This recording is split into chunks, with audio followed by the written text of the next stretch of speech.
বাণিজ্য মন্ত্রণালয়ের দায়িত্ব যখন যার হাতে গেছে তারাই নিজেদের সুবিধা অনুযায়ী নীতিমালা সাজিয়েছে, ফলে কাটেনি জনগণের জিমি দশা। এমন মন্তব্য করেছেন নাগরিক কমিটির মুখ্য সংগঠক সার্জিস আলম।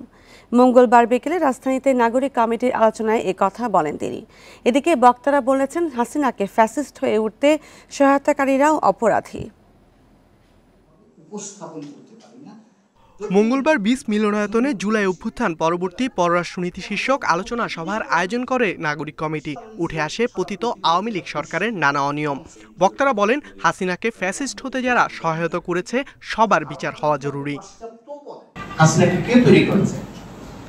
এই সিকিউরিটি ফোর্স ছিল, এই বিজনেস এলিটরা ছিল, কালচারাল ইনস্টিটিউশনগুলো ছিল। তারুণ্যের কাছে একটাই শুধু অনুরোধ, আমরা ভুলে যাওয়া যাবে।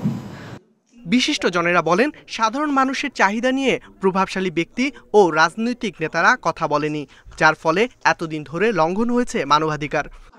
১৫,০০০-এর বেশি দেয়াল লিখনের ছবি আমরা তুলেছি আলোকচিত্রীকে সারা বাংলাদেশে পাঠিয়ে। এই দেয়াল লিখনগুলির মধ্যে যেই কথাগুলি বলা আছে, যেই বৈষম্য বিরোধী কথা বলা আছে, যেই পাহাড়িদের কথা বলা আছে, যেই সকল জাতি এক, সকল শ্রেণী এক, সকল ধর্ম এক, যেই জিনিসগুলো বলা আছে, আমাদের রাজনীতিবিদরা কখনো এই কথা বলার সাহস পায়নি।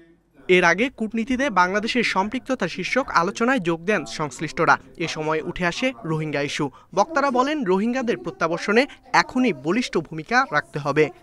আরাকান আর্মির সাথে সরাসরি এই এতটাই হিউম্যানিটেরিয়ান অ্যাসপেক্ট থেকে চিন্তা করার চেয়ে আমার মনে হয় ক্যারট এন্ড স্টিকের দিকে যাওয়াটা খুব জরুরি।